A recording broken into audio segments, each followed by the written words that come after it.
তার সাথে আবার নিটও একটা দুর্ধর্ষ রেজাল্ট করলো, অল ইন্ডিয়া 20 এবং সম্ভাব্য ওয়েস্ট বেঙ্গলে মনে হয় প্রথম। আমি একটু স্যারের কথা, আমার নাম হচ্ছে শুভজিৎ সাহা, আমি পাথফাইন্ডারে কেমিস্ট্রি ডিপার্টমেন্টে এইচও এবং বর্ধমান সেন্টারে দিন 8-9 বছর ধরে পড়াচ্ছি। আমি একটু স্যারের কথা রেস ধরে একটু বলে নিই, বুঝতেই পারছেন।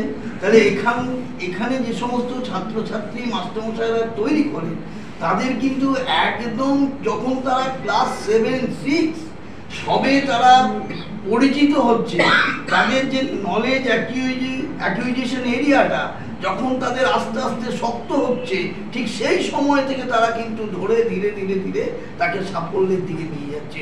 এটাই হচ্ছে পাথফাইন্ডারের কিন্তু ওই যে অ্যাসপিরেশন মিট সাকসেস, এইটা কিন্তু তার প্রধান প্রমাণ আর কি।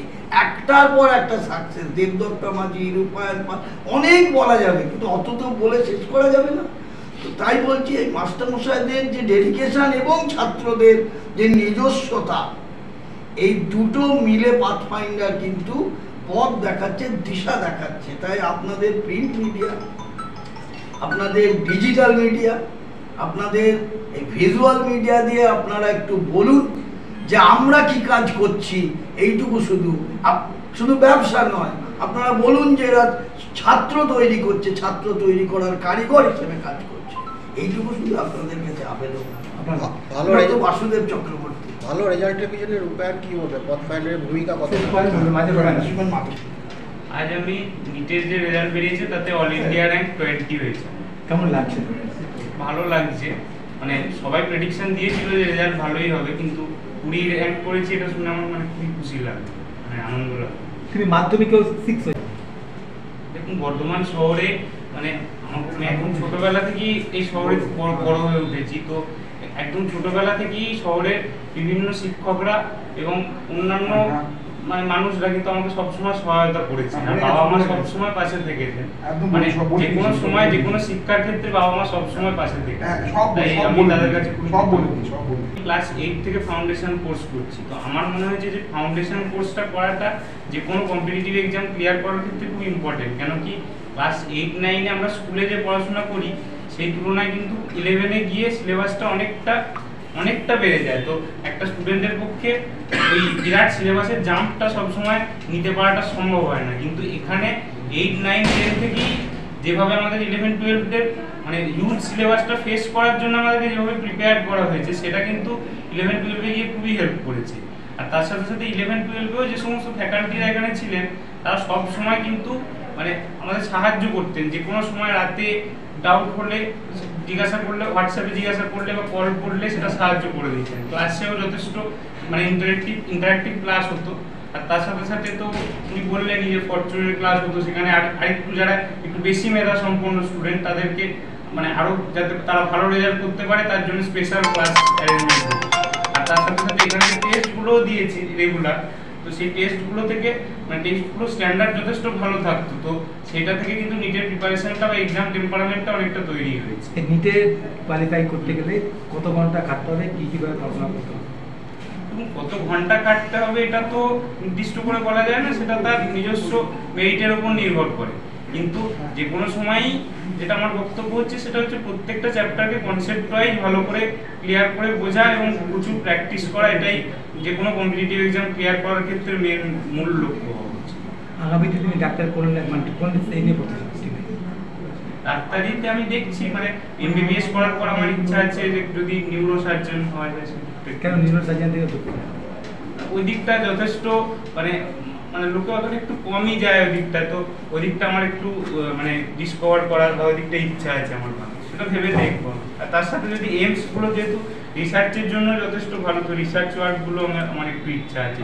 ও যেহেতু 20 র্যাঙ্ক করছে তাতে ও কিন্তু দিল্লি এমসে পড়বে, দিল্লি এমসে 47 পর্যন্ত যেহেতু আমাদের জেনারেল র্যাঙ্কিং হয়, ওর 20 র্যাঙ্ক হয়েছে মানে এমসে পড়বে। আর এমস থেকে করার পর ও বরাবরই আমাদের সাথে আমরা যখন কথা বলতাম ওর নিউরো সায়েন্সের দিকেই বেশি ইন্টারেস্টেড, কিন্তু ও নিউরো সায়েন্স নিয়ে বললো যেটা নিউরো সায়েন্স নিয়ে পড়বে। এবং ওর মধ্যে যেটা দেখেছি আমি মানে আমি তো 11 থেকে 8-9-10-এ পড়েছে, তখন আমি এখানে 11-12 ক্লাস করতে আসতাম, তখন দেখতাম যে ওর কিন্তু স্টেডিনেসটা প্রচণ্ড বেশি।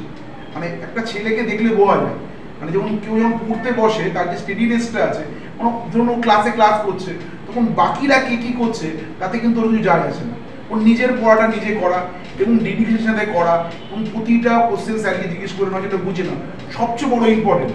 তোমার ওখানে 12-এ ক্লাসে পড়ছে, 11-এর কোনো একটা টপিক থেকে যদি প্রশ্ন করলাম, সঙ্গে সঙ্গে রূপায়ণ সেটাই করতে পারবে, সেটা কিন্তু সব থেকে গ্রেটনেস ওর ছিল। এবং এটা কিন্তু আমাদের দেবদত্ত মাঝিমুজন দুজনের মধ্যে ক্রিয়েট করছে। আরেকটি ছেলেও আমাদের বাদপাড়া থেকে ভালো রেজাল্ট করেছে, পরে আমরা দেখবো, সেটা হচ্ছে সৌহার্দ্য বলে একটি ছেলে আছে, ও ট্যাটে পড়তো, ভালো রেজাল্ট করেছে, ও এমসে চান্স পেয়ে যাবে।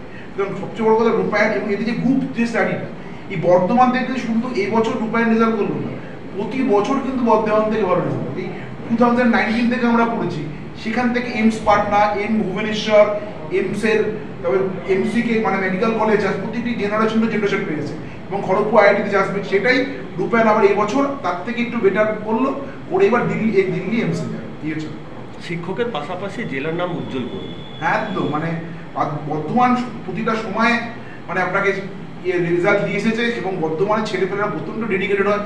সবচেয়ে বড় কথা, শিক্ষকদের অত্যন্ত সম্মান করে এবং সম্মান করা মানে ধরুন আপনার যে ওদের মধ্যে পোলাইটনেস, যে ডেডিকেশনটা, আপনি কিছু একটা বললেন সেটা শুনবে, রূপায়ণ এটা তুই কালকে করে দিবি, ও দেখি ঠিক করে ঠিক রাতের বেলার মধ্যে করে জমা দিয়ে দিবি, তাতে আমরা বলতে হলো না। এবং ক্লাসরুমে যে 6টা ঘন্টা ক্লাস, তাতে কোনো একমতো আমি যে বর্ধমানের ছেলেদের ক্ষেত্রে দেখেছি, আমাদের কলকাতার থেকে একটু ডেডিকেশনটা চলে যায়, একটু যেন অ্যাটেনশনটা চলে গেল, তো ওর ক্লাস স্টার্টিং থেকে লাস্ট পর্যন্ত অ্যাটেনশন 100% থাকতো। এমন হয়েছে পরীক্ষার আজকে ডেট দেওয়া, যেমন তুই পরীক্ষায় কী কী নাম্বার পেয়েছি সঙ্গে সঙ্গে বলে দেওয়া এবং সেগুলো অ্যানালিসিস করা, প্রতিটা মুহূর্তে সাথে সাথে সবসময় আলোচনা করা, এগুলো প্রতিটা মুহূর্তে করেছে। 11 স্টার্টিং থেকে শুরু করে একদম 12 পর্যন্ত প্রতিটা ক্লাসও করেছে। ক্লাসটা এখান থেকে সম্পূর্ণ করেছে, এখান থেকে টেস্ট সিরিজ দিচ্ছে। ও নিজের মুখেই বললো যে আমাদের টেস্ট সিরিজটা কিন্তু অনেক বেনিফিটেড হয়েছে, কিন্তু আমরা একটু প্যাটার্ন প্রুফ টেস্ট সিরিজ করি, তাতে কিন্তু অনেক বেশি মানে নিটে যার দেখুন আমাদের বাকি যারা স্টুডেন্ট পরীক্ষা হয়ে গেছে অন্যান্য ইনস্টিটিউট থেকে বেটার করতে পেরেছে কেন, মানে আমাদের যে কোশ্চেন প্যাটার্নটা হয় সেটা অনেক বেশি প্যাটার্ন প্রুফ, বিশেষ ফিজিক্স কেমিস্ট্রির ক্ষেত্রে সেটা ওকে অনেক হেল্পফুল হয়েছে। এবং এখানে পড়া থেকেই কিন্তু ওর এই যে অলিম্পিয়াড এক্সাম দিয়েছিল সেখানে কিন্তু এই পড়া থেকেই হয়েছে, তাই না? অলিম্পিয়াড এক্সামে কি হয়েছে? অলিম্পিয়াড এক্সামে আমি তো প্রথম ল্যাবটাতে ফিজিক্স কেমিস্ট্রি বায়োলজি তিনটেই ক্লিয়ার করেছি, যেমন এনএসসিপি, এনএসসিবি আর এনএসসিসি। সেকেন্ড ল্যাবে আমি বায়োলজিটা মানে আইএনডিওটা কোয়ালিফাই করে বায়োলজির যে ওসিএসসি হয় মুম্বাইতে, হোমি ভাবা সেন্টার ফর সায়েন্স এডুকেশন, সেটা আমি অ্যাটেন্ড করেছি। মানে ওখানে দেশের ক্লাস 11 এবং 12-এর টপ 20 স্টুডেন্টসকে নিয়ে যাওয়া ওই পরীক্ষার ভিত্তিতে। সেটার জন্য কিন্তু আলাদা করে কোনো প্রিপারেশন করতে হয়, মানে এখানেই যে পড়েছে তা থেকেই কিন্তু হয়েছে। মানে এটাই বলার যে এখানে যে ঠিক করে কেউ কোনো স্টুডেন্ট ডেডিকেটেডনেস করে ও ঠিক করে পড়ে। তোমার যে এই সাফল্যের ধারাবাহিকতা তুমি বজায় রাখছো, তুমি কি বার্তা দিলে, কি বলবে তোমার জুনিয়র ছাত্রদের, জুনিয়র ভাইদের?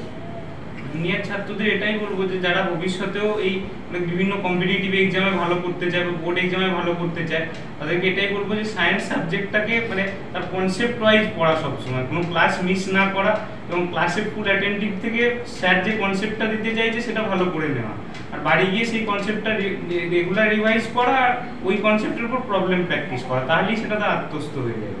এইভাবে একটার পর একটা চ্যাপ্টার করতে করতে তার কনফিডেন্সটাও বাড়বে আর পরীক্ষাতেও সে ভালো করবে। এভাবেই প্রিপেয়ারটা হতে পারবে। আর রেগুলার টেস্ট দেওয়া, সেটা করলেই কিন্তু রেজাল্টটা ভালো, দেখুন কম্পিটিটিভ এক্সামে ভালো রেজাল্ট করতে। নামটা একবার বলি তোমার। ধরে যাওয়ার আমার এখনই কোনো ইচ্ছা নেই, তো সুযোগ পেলে মাঝে মাঝে বর্ধমান ফিরবো এবং বর্ধমানের মানুষের পাশে তো থাকবে। যে এতটা বড় গ্যাপ, সেই গ্যাপটাকে ব্রিজ করাটা কিন্তু ফাউন্ডেশনটা অনেকটা হেল্প করে, সেটাই বলবো। সেটা কি তোর মানে যখন তোরা তুমি ছোট বয়স থেকে করেছিস, 8 থেকে করেছিস, তো সেখান থেকে কি কোথাও তোর মনে হয়েছিল যে এইটা করতে গিয়ে আমি বোর্ডের পড়াটায় পিছিয়ে পড়লাম? না, সেটা মনে হয়নি, কারণ ওই সময় বোর্ডের পড়ার চাপটা খুব কমই থাকে। মানে যদি কেউ একটু বাড়িতে টাইম দেয় ওগুলোর পিছনে, তাহলে তার বোর্ডের পড়ার কোনো ক্ষতি হবে না, কিন্তু আমার যেটা মনে হয়। কারণ ওই সময় রূপায়ণ তোমার এই সাফল্যে তোমার বাবার অবদান অবশ্যই। আজকে তোমার বাবার পরিচয়টা যদি নাম কি করে? আমার বাবা রবীন্দ্রনাথ পাল আর মায়ের নাম জয়শ্রী পাল, ওরা দুজনই টিচার। বাবা কোন কোথায় থেকে, মা কোথায়? বাবা হচ্ছে চৌগ্রাম হাই স্কুল আর মা হচ্ছে ভাটাপুর স্বর্ণময়ী হাই স্কুল।